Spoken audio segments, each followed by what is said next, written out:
Another street thug thinks he's Perry Mason. Judge Morrison looks down at the 18-year-old black defendant and laughs out loud. The packed courtroom watches as Marcus Williams stands in handcuffs, wearing a wrinkled public defender suit 2 sizes too big. The judge dismisses him with a theatrical wave, like swatting away a fly. "Son, save the act. This isn't a TV court." The white prosecutor smirks. Court officers shake their heads. Even the bailiff rolls his eyes as Marcus tries to speak. Judge Morrison cuts him off mid-sentence. "You're going to prison, boy. The only question is for how long." Marcus's mother sits frozen in the gallery, watching her Harvard-bound son being treated like garbage. Her hands tremble as she clutches his acceptance letter. The judge reaches for his gavel, ready to destroy this young man's future with a single bang. But what happens next will shock everyone in that courtroom. Have you ever been underestimated so badly that people forgot you might actually be dangerous? 4 months earlier, Marcus Williams stood on a completely different stage. As valedictorian of Benjamin Banneker High School, he delivered a graduation speech that brought 300 people to their feet. His voice carried the confidence of someone who had never tasted defeat. "We are not prisoners of our zip code," Marcus declared, gesturing toward the neighborhood visible through the auditorium windows. "We are architects of our destiny." The Harvard University acceptance letter sat framed on his bedroom wall like a trophy. Full academic scholarship, pre-law track, direct pipeline to Harvard Law School. His SAT score of 1580 put him in the top 1% nationally, but Marcus had earned something even rarer respect from teachers who had watched him transform from a quiet 7th grader into an intellectual force. While his classmates spent summer break at the beach or playing video games, Marcus punched a time clock at East Baltimore Public Library. 40 hours a week shelving books, teaching elderly patrons how to use computers, running reading programs for kids who reminded him of himself at 8 years old. Every dollar went straight into his college fund because even with a full ride, Harvard life demanded more than his family could provide. The library became his sanctuary. After closing time, when the last patron shuffled out and doors clicked shut, Marcus would claim his favorite spot in the law section. Constitutional law textbooks became his bedtime reading. Supreme Court cases replaced social media scrolling. He had already mapped his future: civil rights attorney, fighting for people who looked like him, who came from neighborhoods like this one. His mother, Patricia Williams, made this dream possible through sheer force of will. As a registered nurse at Johns Hopkins Hospital, she worked 3 12-hour shifts every week, plus weekend doubles when the unit needed coverage. She had raised Marcus alone since his father's death from a heart attack when the boy was 7, pouring every ounce of strength into ensuring her son escaped the gravitational pull of their circumstances. "Baby, you're going to be the first attorney in our family," she would tell him, usually while studying for her own nursing certification exams at the same kitchen table where Marcus completed homework assignments that would have challenged college students. East Baltimore wasn't the kind of neighborhood people usually escaped from successfully. Abandoned row houses sat like broken teeth along streets where corner stores operated behind bulletproof glass and ambulance sirens provided a constant soundtrack. But Patricia Williams had created something miraculous in their small apartment. A place where education was sacred, excuses were forbidden, and dreams were treated like blueprints for the future. Everything shattered on a humid Thursday evening in late August. Marcus finished his library shift at exactly 9 o'clock, same as every night. The 15-minute walk home took him through streets he had navigated safely for 18 years. He was thinking about a Supreme Court case he had been studying, Miranda versus Arizona, when blue lights suddenly painted the sidewalk behind him. Officer Michael Williams stepped out of the patrol car with his hand already resting on his radio. No relation to Marcus, just one of those cruel coincidences that life throws at you when you least expect it. "Hold up right there," the officer commanded, his voice carrying 30 years of assumed authority. "Good evening, officer," Marcus replied politely, exactly as his mother had drilled into him since childhood. Keep your hands visible. Speak respectfully. Don't give them any excuse to escalate. 3 blocks away, Danny's corner store had been robbed at gunpoint 20 minutes earlier. The perpetrator was described as a young black male, approximately 6 feet tall, wearing dark clothing and a baseball cap. Marcus Williams stood 5'8" in his bright yellow library volunteer shirt, carrying textbooks and his employee ID badge. But Officer Williams saw what he expected to see. "Turn around and put your hands on the car." "Sir, I think there might be some confusion." "Now!" Store owner Jimmy Davis appeared from around the corner, breathing heavily from running. He took one look at Marcus and pointed a shaking finger. "That's him! That's the one who robbed me!" Marcus felt his world tilt sideways. "Mr. Davis, you know me. I helped your daughter with her college applications last month at the library." But Davis's eyes held something Marcus had never seen before. Not confusion, but certainty. Deadly, absolute certainty. "I know exactly what I saw," Davis declared. "He fits the description perfectly." The handcuffs clicked shut around Marcus's wrists, cold metal against warm skin. As he was pushed into the back seat of the patrol car, Marcus could see his future dissolving like sugar in rain. Harvard University, law school, civil rights attorney, all of it disappearing behind a wall of flashing blue lights. The fluorescent lights in the courthouse meeting room flickered like a broken heartbeat, casting harsh shadows across the scratched metal table. Marcus sat across from his court-appointed attorney, David Carter, a man drowning in case files and caffeine addiction. Carter's tie hung loose around his neck, and his eyes held the glassy exhaustion of someone who had given up fighting the system years ago. "Marcus, listen to me carefully," Carter said, not bothering to look up from the thick folder in his hands. "Judge Morrison sent 3 kids to adult prison just last week. One of them was an honor roll, just like you. Doesn't matter." Marcus leaned forward, his voice steady despite the chaos spinning in his chest. "Mr. Carter, I have security footage from the library, time-stamped video showing me at the reference desk during the exact time of the robbery." Chen finally looked up, his expression mixing pity with impatience. "Kid, you think I haven't heard that before? Everyone's innocent. Everyone has an alibi. Everyone has evidence that will magically save them. But this is actual proof." "No." Carter slammed the folder shut, the sound echoing off the concrete walls. "This is an adult felony court. Armed robbery carries a 3 to 5 years mandatory minimum. Judge Morrison doesn't care about your high school grades or your college dreams. He cares about statistics and his re-election campaign." The public defender pulled out a standard plea agreement form, already partially filled out. 18 months in state prison, out of 12 with good behavior. Take it and thank me later. Marcus stared at the document that would brand him a convicted felon for the rest of his life. "You're asking me to confess to a crime I didn't commit. I'm asking you to be realistic about a system that chews up kids like you and spits them out." Carter's voice carried the weight of 1,000 lost cases. "I have 237 active files. I can spend 15 minutes on your case, or I can spend 3 hours and watch you get sentenced to 5 years anyway.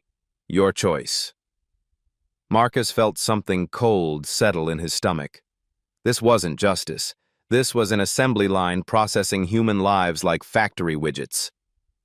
"I need time to think." Chen was already packing up his briefcase. "You have until tomorrow morning. After that, the offer disappears and you're facing maximum penalties." The door slammed shut, leaving Marcus alone with the weight of an impossible decision.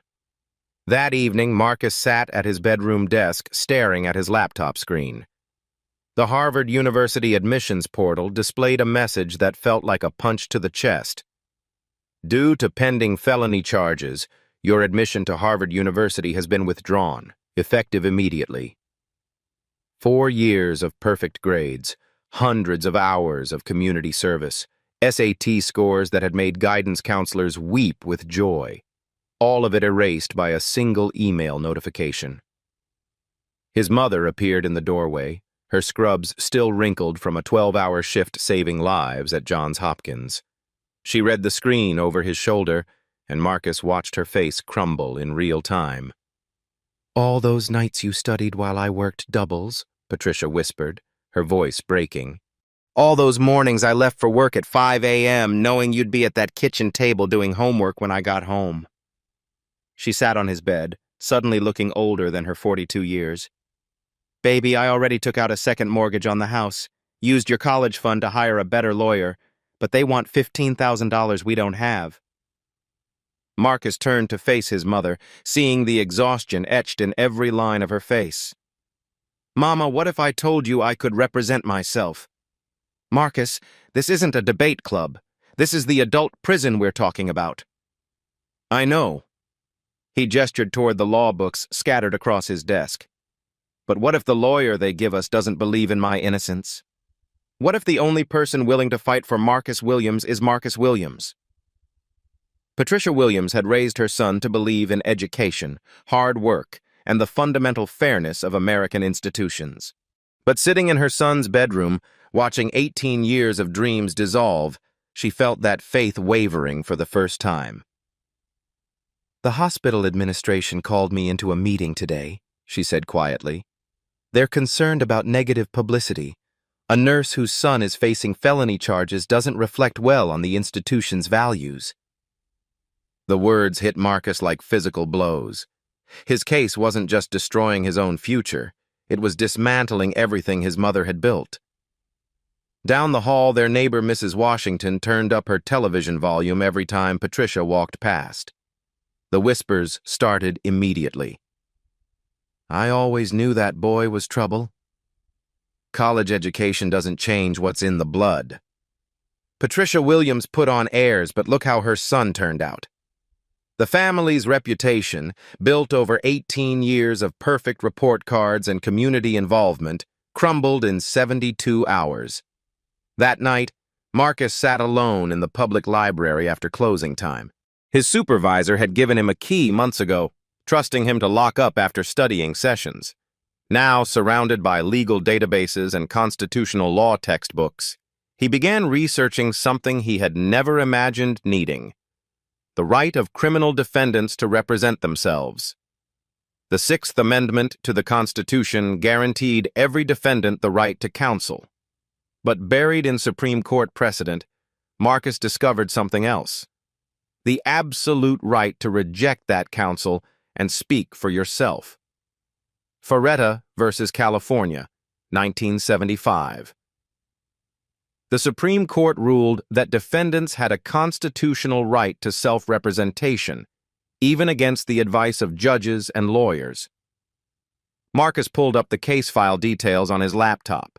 Jimmy Davis had initially described the robber as 6 feet tall with a full beard and wearing a red baseball cap.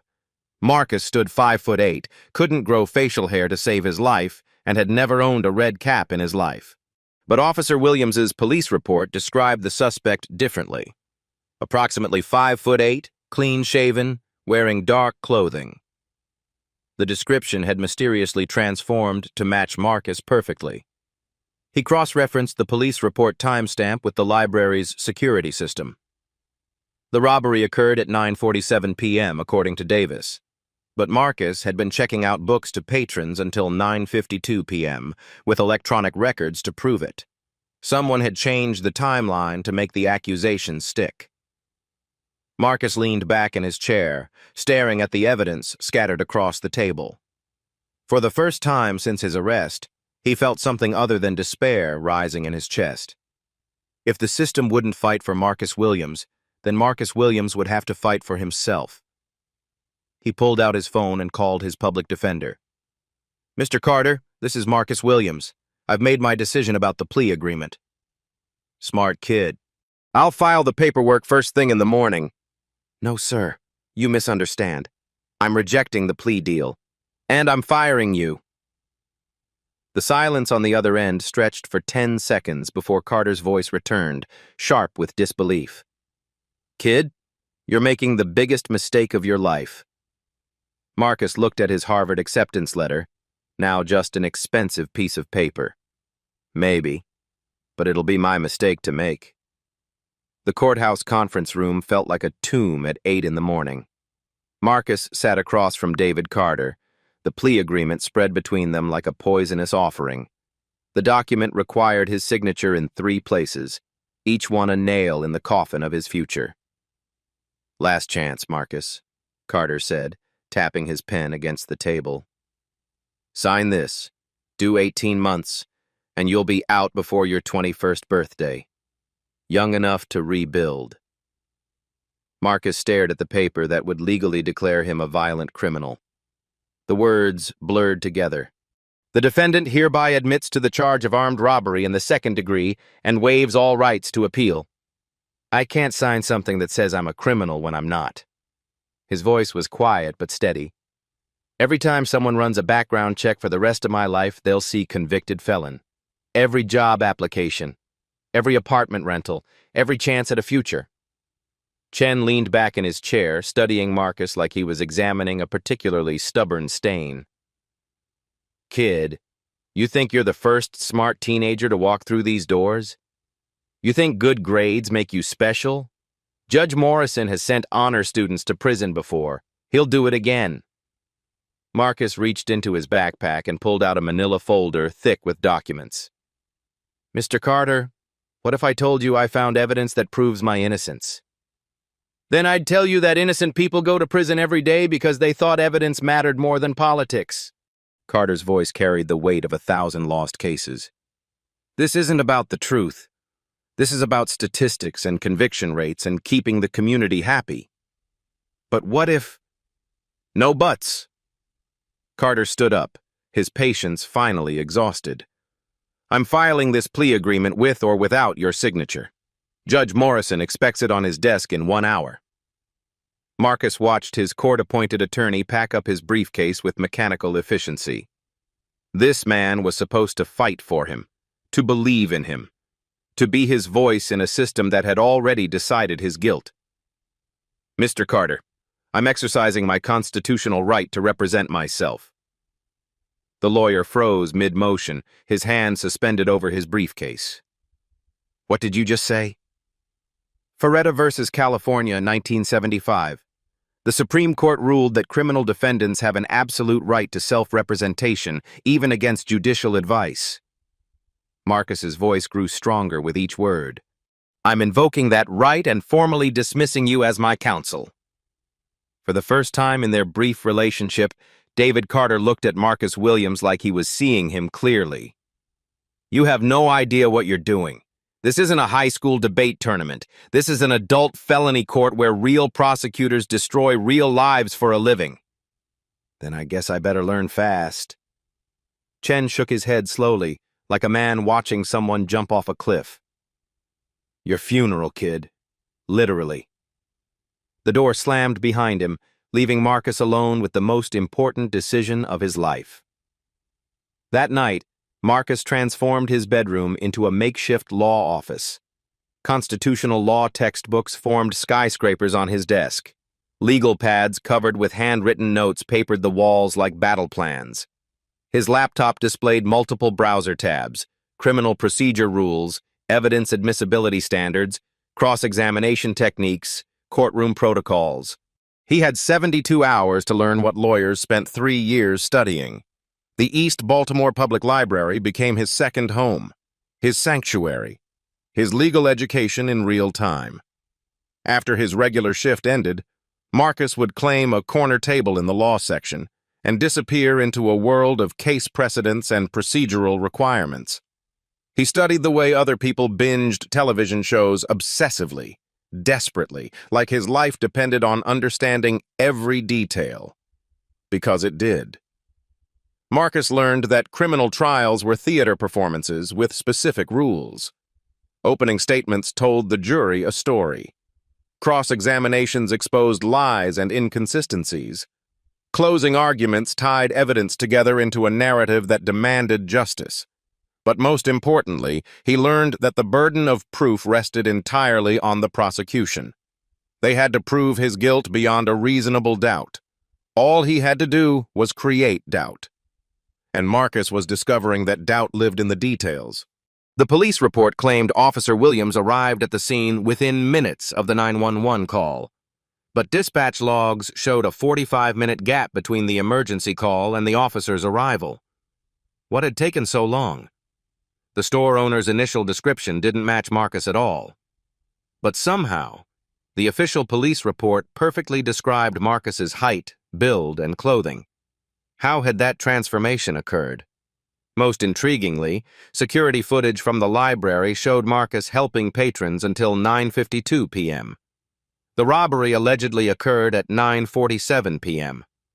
Unless Marcus had learned to be in two places simultaneously, someone was lying about the timeline. Marcus spread these discrepancies across his bedroom floor like puzzle pieces, searching for the pattern that would reveal the truth. And slowly, inevitably, that pattern began to emerge.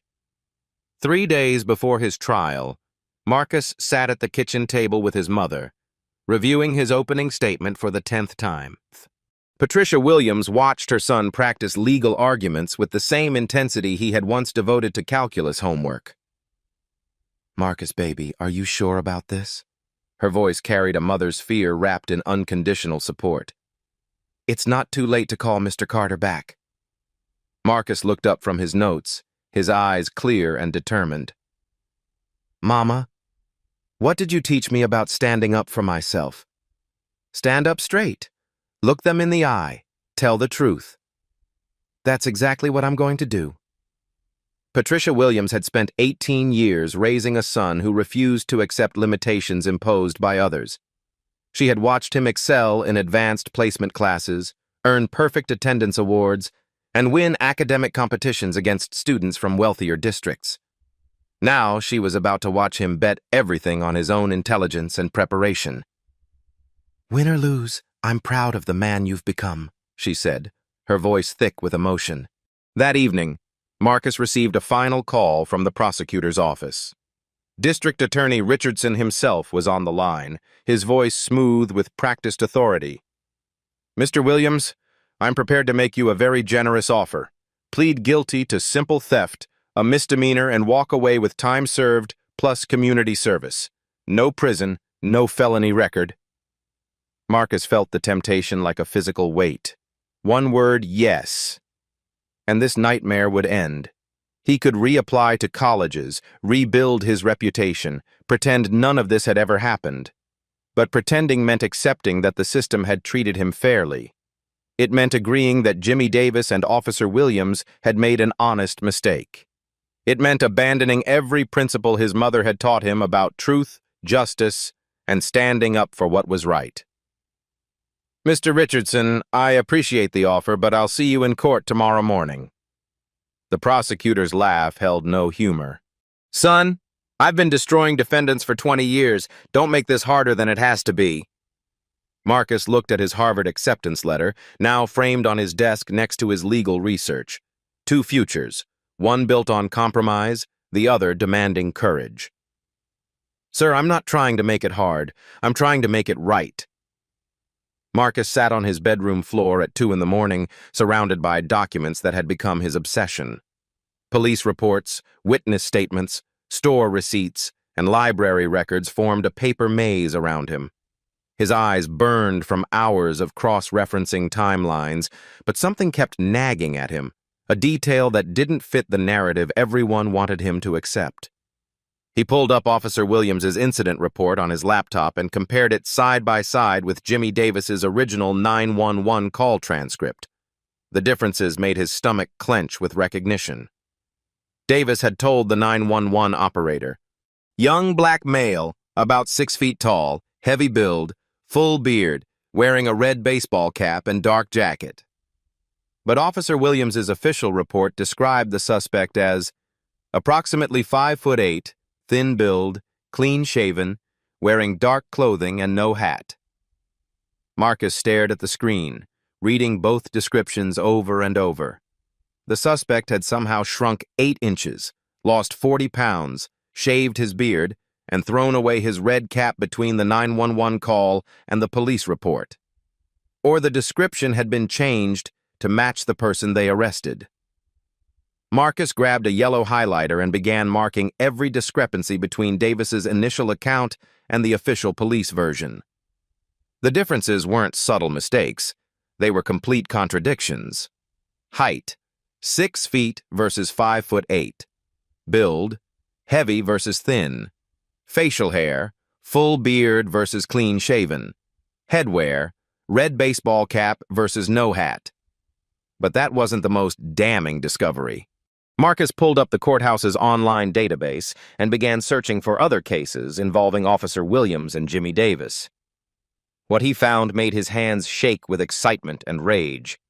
Over the past 3 years, Officer Williams had filed identical arrest reports in 15 different cases. Not similar reports, identical reports. The same suspect descriptions, the same witness statements, the same sequence of events, copied and pasted with only names and dates changed. Marcus cross-referenced these cases with Jimmy Davis's store records and insurance claims. Every single arrest had occurred within 2 blocks of Davis's store. Every single suspect had been a young black male between 16 and 20 years old. Every single victim had been college-bound with academic scholarships at risk. And every single case had resulted in plea bargains that avoided trial. But here was the smoking gun that made Marcus's heart race. Jimmy Davis had filed insurance claims for stolen merchandise in 12 of these 15 cases. Thousands of dollars in claims for items that were never actually reported missing in the police reports. Marcus opened his laptop's calculator and added up the insurance payouts.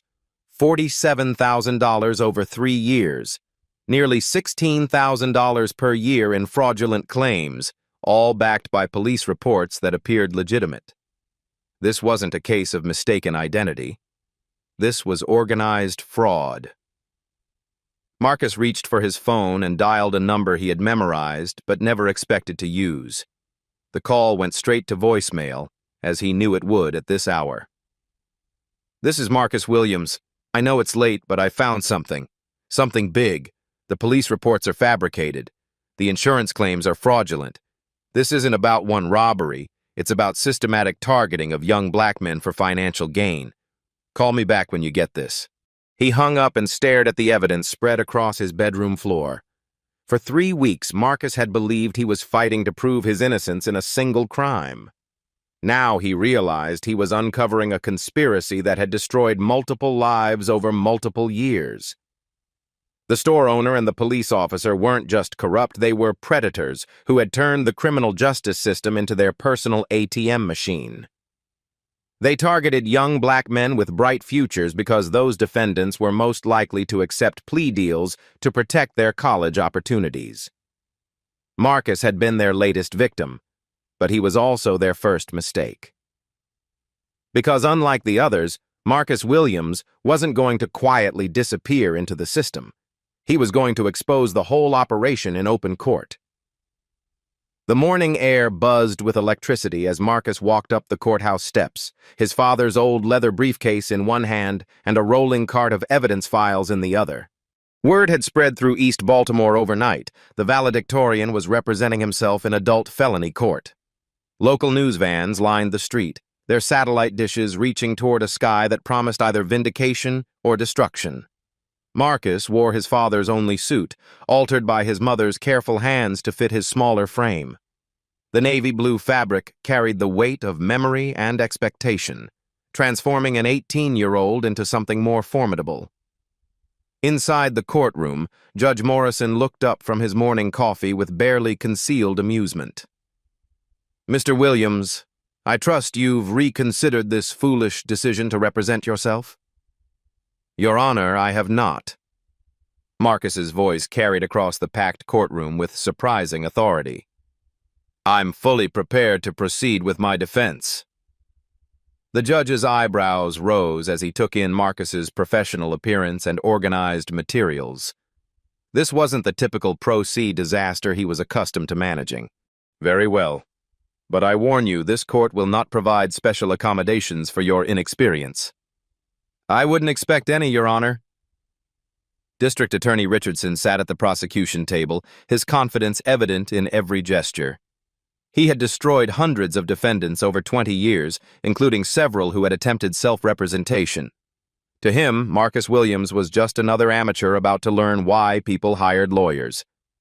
"Ladies and gentlemen of the jury," Marcus began, standing without notes, his voice steady and clear. "Over the next few days, you're going to witness either the wrongful conviction of an innocent man or the exposure of a criminal conspiracy that has operated in plain sight for years." The courtroom fell silent. Even Judge Morrison leaned forward slightly, his dismissive expression replaced by cautious attention. "The prosecution wants you to believe that I robbed Jimmy Davis's store on the evening of August 24th. They will present testimony from Mr. Davis identifying me as the perpetrator. They will show you police reports describing my alleged crimes. They will paint a picture of a young man who threw away his future for a few dollars from a cash register."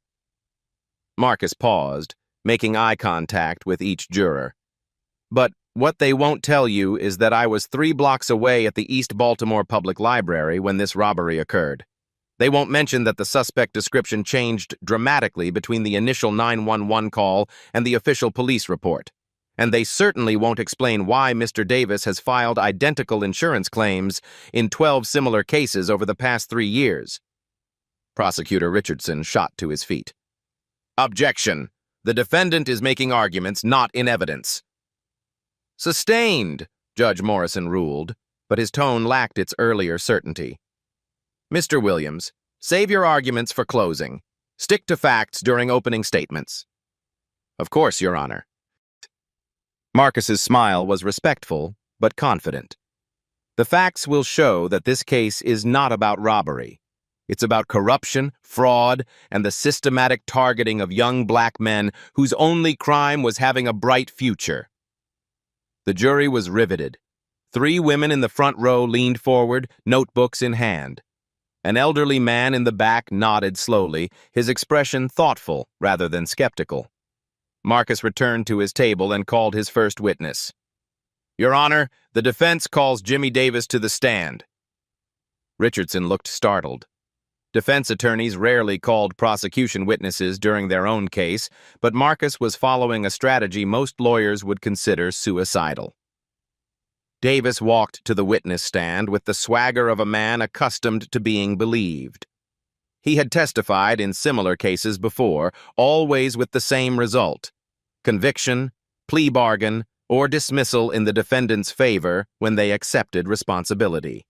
"Mr. Davis," Marcus began, his voice conversational but precise, "you testified during the prosecution's case that you watched the robbery suspect for several minutes before he entered your store. Is that correct?" "That's right. I could see him pacing outside, looking nervous." "And during those several minutes of observation, you got a clear look at his physical appearance?" "Crystal clear. I've got 20/20 vision." Marcus walked to his evidence table and picked up the 911 transcript. "Mr. Davis, when you called 911 immediately after the robbery, you described the suspect as approximately 6 feet tall with a heavy build and full beard. Do you recall making that statement?" Davis shifted uncomfortably. It was dark outside, hard to judge exact height. "But you were certain enough to specify 6 feet tall to the emergency operator?" "I was estimating." Marcus pulled out a measuring tape from his briefcase, a theatrical touch he had practiced in his bedroom mirror. "Mr. Davis, would you mind standing up so the jury can see your height?" Richardson objected, but Judge Morrison allowed it. Davis stood reluctantly, clearly over 6 feet tall himself. "Mr. Davis, I'm 5'8" tall. As you can see, there's a significant difference between your height and mine. Are you telling this jury that in your crystal clear observation, you confused someone my size with someone approximately your size?" Like I said, it was dark. "But the robbery occurred at 9:47 p.m. in August, when sunset isn't until after 8 p.m. The store has fluorescent lighting visible from the street. Are you now testifying that visibility was poor?" Davis was sweating now, his earlier confidence evaporating. "I saw what I saw." Marcus consulted his notes with practiced calm. "Mr. Davis, in your initial 911 call, you also described the suspect as having a full beard. I've been clean-shaven my entire life. How do you explain that discrepancy? People change their appearance, Maybe he shaved. Between robbing your store and being arrested 15 minutes later? The courtroom murmured. Even Richardson looked uncomfortable. Marcus pressed forward. You also told the 911 operator that the suspect wore a red baseball cap. I don't own a red baseball cap, and none was found during my arrest. Where did this cap disappear to?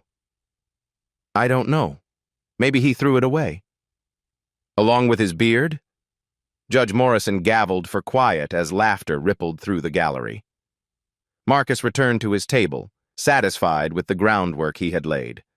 Davis's credibility was cracking, and they hadn't even reached the evidence that would destroy it completely. No further questions at this time, Your Honor, but I reserve the right to recall this witness. Richardson stood for redirect examination, but the damage was visible in his posture. His star witness had been systematically dismantled by an 18-year-old with a borrowed suit and a briefcase full of homework. Judge Morrison's gavel cracked like a gunshot through the tense courtroom atmosphere. We'll take a 30-minute recess. The court is adjourned until 2 o'clock. The moment the judge disappeared through his chamber door, the courtroom exploded into urgent whispers. Marcus had just systematically destroyed Jimmy Davis's credibility in front of 12 jurors and a packed gallery. But everyone knew the real battle was still ahead. At the prosecution table, District Attorney Richardson huddled with his 2 assistants and Officer Williams, their voices low, but their body language screaming panic. Marcus caught fragments of their heated discussion as he organized his files. How does an 18-year-old kid know case law better than my staff? Richardson hissed, jabbing his finger at the legal brief Marcus had submitted that morning. Officer Williams loosened his tie, sweat visible on his forehead despite the air conditioning. He's got something. The way he was asking about timelines and insurance claims, he knows more than he's letting on. What exactly did you put in that police report, Williams? Just the standard description, same as always. Same as always? Richardson's voice rose before he caught himself and lowered it again. What the hell does that mean? Marcus pretended to study his notes while listening intently. The prosecution team was unraveling in real time, and they hadn't even seen his explosive evidence yet. In the courthouse hallway, Marcus's mother Patricia stood surrounded by neighbors and community members who had come to witness history. Mrs. Johnson from down the street gripped his arm with tears in her eyes. Baby, you made that man look like a fool in there. But are you sure you know what you're doing? Before Marcus could answer, District Attorney Richardson appeared at his shoulder like a predator stalking prey. The prosecutor's political smile was sharp enough to cut glass. Mr. Williams, might I have a word with you privately? Patricia Williams stepped protectively closer to her son. Anything you have to say to my boy, you can say in front of me. Richardson's smile never wavered, but his eyes grew cold. Mrs. Williams, I'm trying to help your son avoid a very serious mistake. Marcus nodded to his mother that it was okay, and they stepped into an empty conference room. Richardson closed the door with exaggerated care, the sound echoing ominously in the small space. Son, you've put on quite a show there. Very impressive for someone with no legal training. Richardson's tone was condescending, like a teacher praising a child's finger painting. But this isn't a high school debate tournament. This is an adult felony court where real careers get destroyed. Whose career are we talking about, Mr. Richardson? The prosecutor's mask slipped for just a moment, revealing something dangerous underneath. You're playing in the major leagues now, kid. One wrong move, one procedural error, one piece of evidence ruled inadmissible, and I'll bury you so deep you'll never see sunlight again. Marcus met his stare without flinching. Is that a threat against a defendant representing himself? It's friendly advice from someone who's been doing this since before you were born. Richardson leaned closer, his voice dropping to a whisper. Take the plea deal. Walk away while you still can. Because if you push this any further, I guarantee you'll regret it. Marcus reached into his jacket pocket and pulled out his phone, tapping the screen to stop a recording app. "Thank you for that friendly advice, Mr. Richardson. I'm sure the jury will find it very interesting." The prosecutor's face went white as he realized he'd been recorded threatening a defendant. "You little—" "Careful, sir. That recording is automatically backing up to cloud storage." Richardson straightened his tie with shaking hands, his political composure crumbling. "You have no idea what you're dealing with." "Actually, I think I do." Marcus pocketed his phone and headed for the door. "See you back in court." Alone in the conference room, Richardson pulled out his phone and dialed a number with urgent desperation. "We have a problem. The Williams kid isn't just some amateur playing lawyer. He's been investigating us. He knows about the insurance claims, the report discrepancies, maybe even the bank records." The voice on the other end was sharp with alarm. "How much does he know?" "I don't know, but he's been recording our conversations. This whole thing is about to blow up in our faces." "Then you better make sure it doesn't." Marcus returned to the courtroom with 5 minutes to spare, his confidence radiating like heat from a furnace. He had entered this building as a scared teenager facing prison time. Now he was something else entirely, a young man who had discovered his own power and wasn't afraid to use it. His mother squeezed his shoulder as he sat down. "How did it go?" Marcus smiled as Judge Morrison returned to his bench. "Let's just say the prosecution is about to get very uncomfortable." The judge raised his gavel, unaware that the next hour would change everything. Judge Morrison's gavel signaled the resumption of court, but the atmosphere had shifted dramatically. The prosecution table buzzed with nervous energy, while Marcus sat with the calm confidence of someone holding a royal flush. "Your Honor, the defense recalls Officer Michael Williams to the stand." The officer approached the witness box with visible reluctance, his earlier swagger replaced by the careful movements of a man walking through a minefield. Marcus had been polite during the first round of questioning.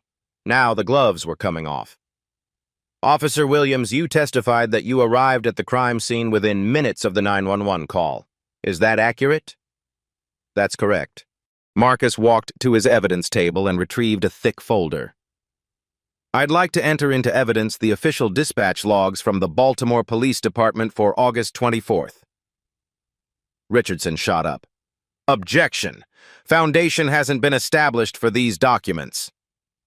"Your Honor, these are public records obtained through Freedom of Information Act requests. Officer Williams can authenticate them as part of the department's standard operating procedures." Judge Morrison examined the documents. "I'll allow it. Continue, Mr. Williams." Marcus approached the witness stand with the dispatch logs in hand. "Officer Williams, according to these official records, the 911 call reporting the robbery was logged at 9:47 p.m. Your arrival at the scene was logged at 10:32 p.m. That's a 45-minute response time, not within minutes as you testified. How do you explain this discrepancy?" Officer Williams shifted uncomfortably. "Dispatch logs aren't always accurate. Sometimes there are delays in updating the system." "A 45-minute delay in updating a system that tracks emergency response times?" "It happens." Marcus nodded thoughtfully and moved to his next exhibit.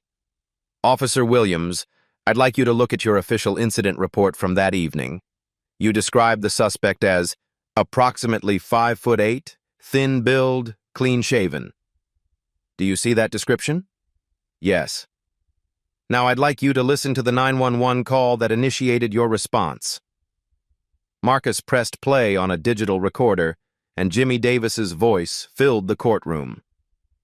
911, what's your emergency?" "I've been robbed. Young black male, about 6 feet tall, heavy build, full beard, wearing a red baseball cap."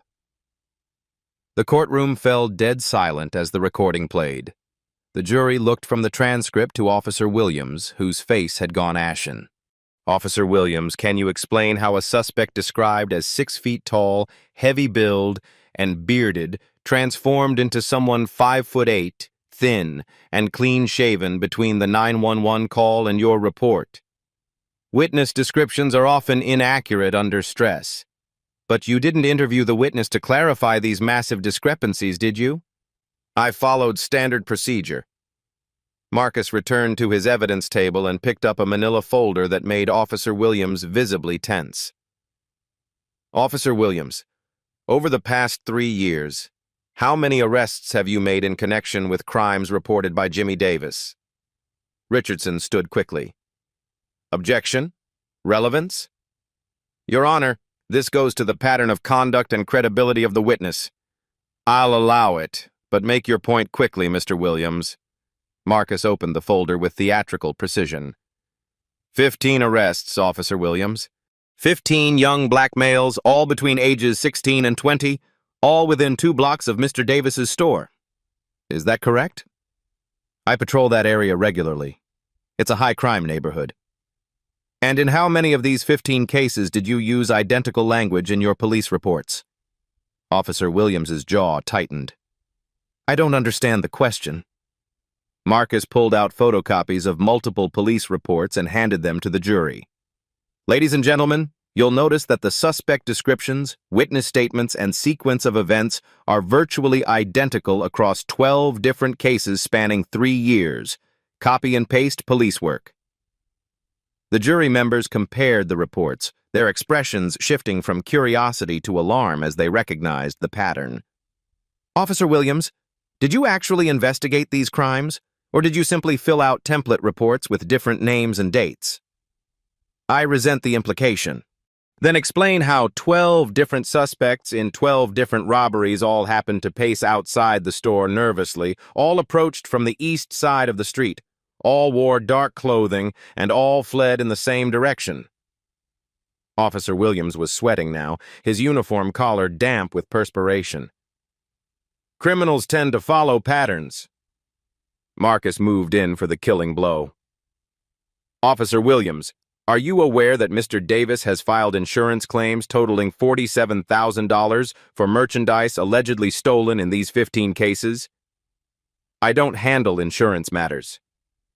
Are you aware that your police reports provided the documentation necessary for Mr. Davis to collect on those claims?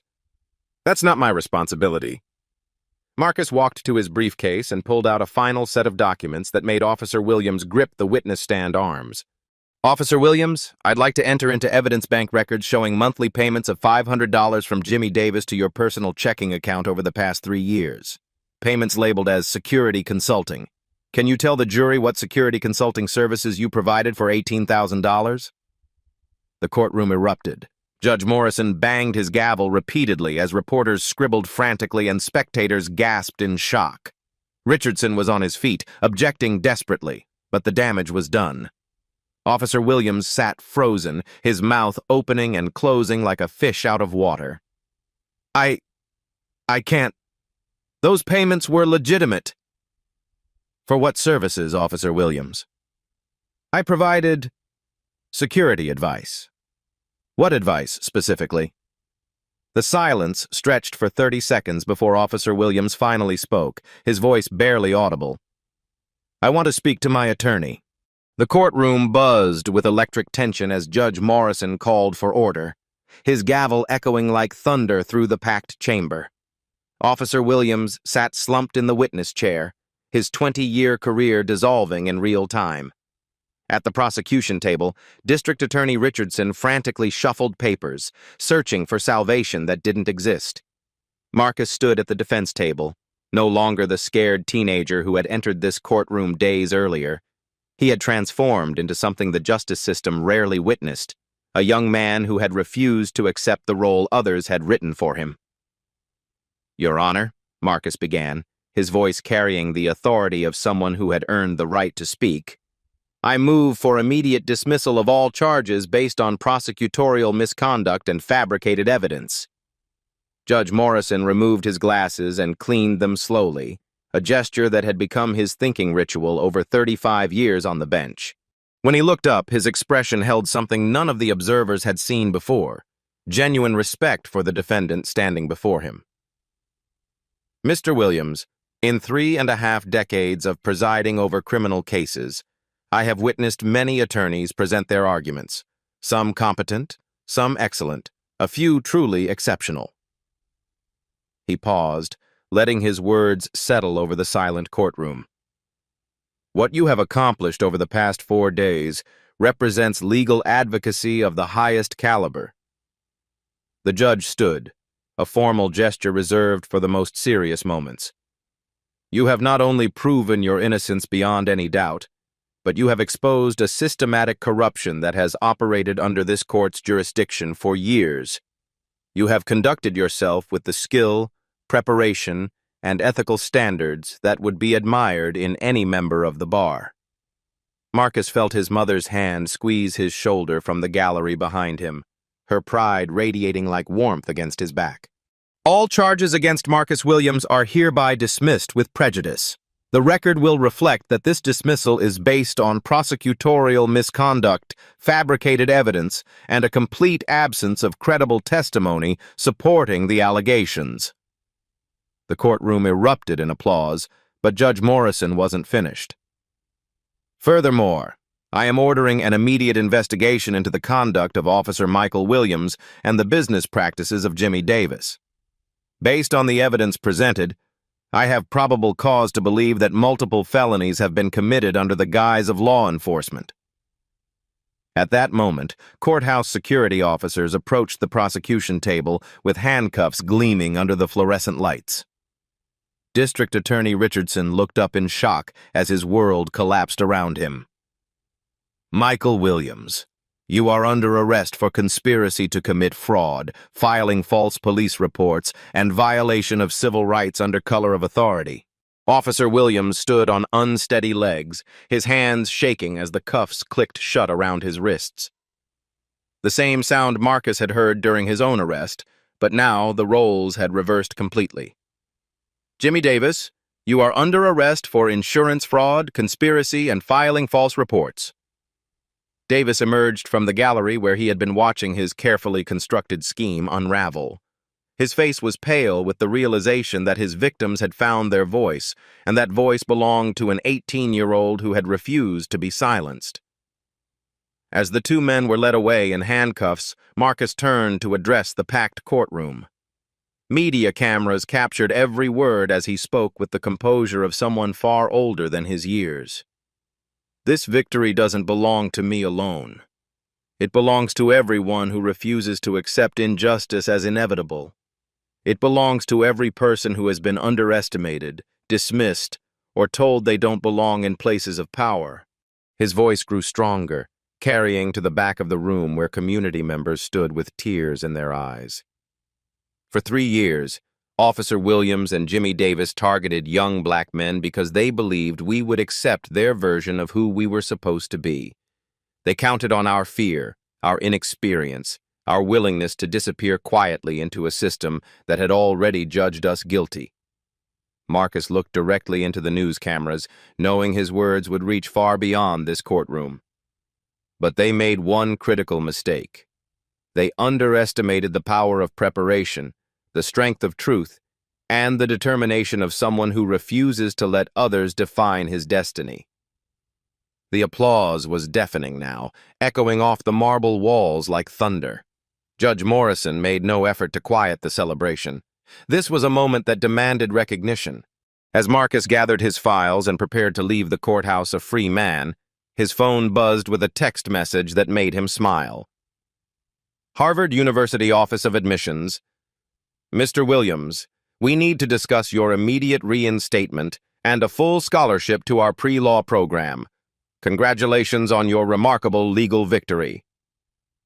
Marcus Williams walked out of that courthouse not as a defendant, but as a young man who had proven that intelligence, courage, and preparation could overcome any system designed to destroy him. The boy who had entered as a victim left as a victor. 1 year later, Marcus Williams walked across Harvard Yard in the crisp October air, his constitutional law textbook tucked under his arm like a badge of honor. The same hands that had once trembled while signing court documents now took confident notes in Professor Carter's advanced civil rights seminar. The case that had nearly destroyed his future was now taught as a precedent in law schools across the country. Williams versus State of Maryland had become required reading for criminal procedure courses, cited in legal journals as an example of how systematic corruption could be exposed through meticulous preparation and courage. Marcus's phone buzzed with a familiar number, the Baltimore Public Defender's Office. "Marcus, this is Janet Rodriguez. We have a case that sounds exactly like yours. 18-year-old honor student, false arrest, same pattern of corruption in a different district. Would you consider interning with our office this summer?" Marcus smiled as he looked up at the Harvard Law School building where he would spend the next 3 years. "Send me the case file. I'll review it tonight."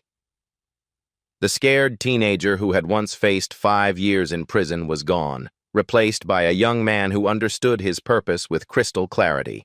Every case he would take, every client he would represent, every corrupt system he would challenge, all of it traced back to that moment when he had refused to accept the limitations others tried to place on him. That evening, Marcus sat in his dorm room video calling his mother, who beamed with pride from their kitchen table in East Baltimore. Behind her, the wall displayed 2 framed items, his Harvard acceptance letter and his court victory certificate, side by side like bookends of a dream realized. "Baby, that reporter from CNN wants to interview you again about the documentary they're making." "Tell them what I always tell them, Mama. This story isn't about me being special. It's about what happens when ordinary people refuse to accept extraordinary injustice." Marcus looked directly into his laptop camera, knowing that somewhere someone needed to hear these words. Have you ever been told you don't belong somewhere? Have you ever been underestimated so completely that people forgot you might actually be dangerous?